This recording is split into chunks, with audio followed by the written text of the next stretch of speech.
Avioni me presidentin e Venezuelës Nicolas Maduro i arrestuar mëngjesin e së shtunës nga forcat speciale amerikane në Caracas është ulur në një bazë ushtarake të New Yorkut. Sipas raportimeve të mediave amerikane, ish lideri venezuelian dhe bashkëshortja do të nënshtrojnë procedurave për personat e arrestuar në bazë të akuzave federale.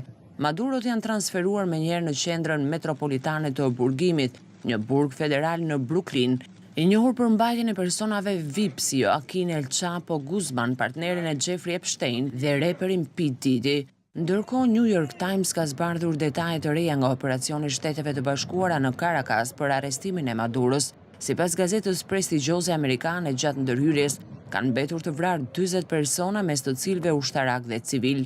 Ndërkohë, administrata amerikane ka hequr tashmë kufizimet në hapësirën ajrore mbi Karaibe, të cilën e bllokoi për t'i hapur rrugë operacionit. Sekretari amerikan i transporteve Sean Duffy ka deklaruar në profilin e tij në rrjetin X se tani mund të rifillojnë fluturimet normalisht.